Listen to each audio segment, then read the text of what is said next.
ची भूमिका पूर्णपणे स्पष्ट आहे। या ठिकाणी मला उल्लेख करायचा आहे तो म्हणजे जो काही मोर्चा काढण्याचा प्रयत्न विरोधी पक्षाने केला तुमच्याच भाषेत मनसे व मविया, म्हणजे कोण कोणाच्यात आहे अजून स्पष्ट व्हायचं, पण जे काय असेल ते, त्यामध्ये उद्धव ठाकरेजी असं म्हणाले, देवेंद्रजी तुम्ही महाविकास आघाडीने केलेल्या गडबडीची उदाहरणे दाखवाच।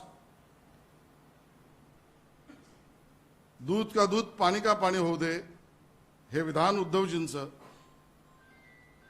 पुढे जाऊन ते म्हणाले, मतचोरी दिसेल तिथे लोकशाही मार्गाने फटकवा।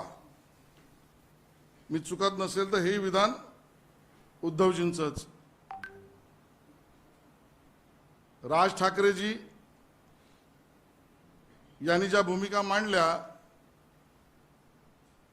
त्यामध्ये दुबार मतदारांना सरळ फोडून काढा,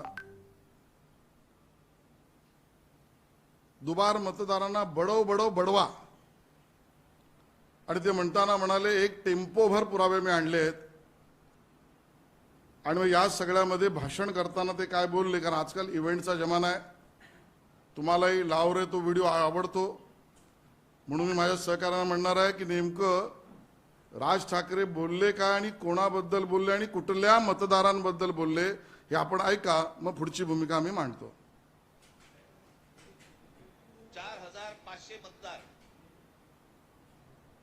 हे कल्याण ग्रामीण, डोंबिवली, मुरबाड आणि भिवंडी मधले मतदार आहेत।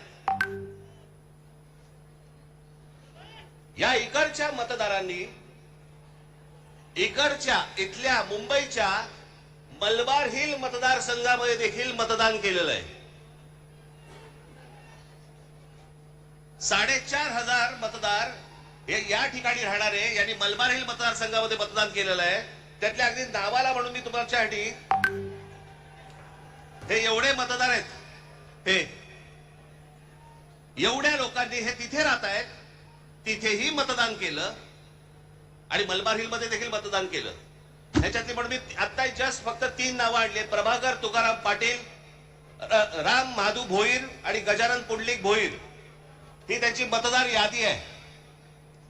या मतदार यादीमध्ये त्यांनी त्या मतदारसंघांमध्ये देखील मतदान केलेलं आहे आणि मलबार हिल मतदारसंघामध्ये देखील मतदान केलेलं आहे। असे लाखो लोक आहेत महाराष्ट्रभर की जे या मतदानासाठी म्हणून वापरले गेले। आपण ऐकलं असेल राज ठाकरेजी यांनी जी भूमिका मांडली, जे मतदारसंघ सांगितले ते कल्याण ग्रामीण, डोंबिवली, मुरबाड, भिवंडी, आणि मतदारांची नावं पण काय घेतलीत, प्रभाकर तुकाराम पाटील, राम माधू भोईर, गजानन पुंडलिक भोईर। तुष्टीकरणाचा कळस घातला या लोकांनी, तुष्टीकरणाचा। निवडणूक यादी विशुद्धच असली पाहिजे, ती शुद्धच असली पाहिजे, हे आमचंही म्हणणं आहे, पण आमची भूमिका त्याबद्दली खूप स्पष्ट आहे। राज ठाकरेजी, दुबार मतदार केवळ तुम्हाला मराठी माणूसच दिसतोय? दुबार मतदार तुम्हाला केवळ हिंदू माणूसच दिसतोय? बडव बडव बडवायची भाषा तुम्ही या मराठी आणि हिंदू आणि दलित मतदारांबद्दल करताय? कारण आडनावावरनं जायचं असेल तर सरळ मिळेल तिकडे फटकवा, हे उद्धवजी ठाकरे यांची भूमिका या भूमिपुत्रांच्या विरोधातली दिसते। आणि मग तुम्हाला हवंच आहे ना, तर आम्ही यादी आणली आहे।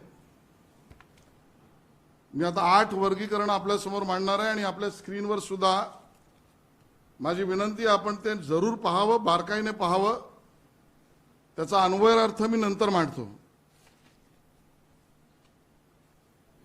या 8 वर्गीकरणामध्ये असलेल्या ज्या मतदार किंवा दुबार मतदाराच्या याद्या आहेत,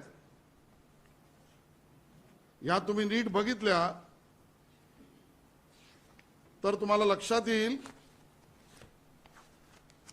या सगळ्यांचा विशेषतः मनसे आणि महाराष्ट्र विकास आघाडी आणि दोन्ही ठाकरे बंधूंचा हेतू काय, भूमिका काय, निवडणूक कुठे न्यायची आहे, कोणा विरोधात बोलतायत.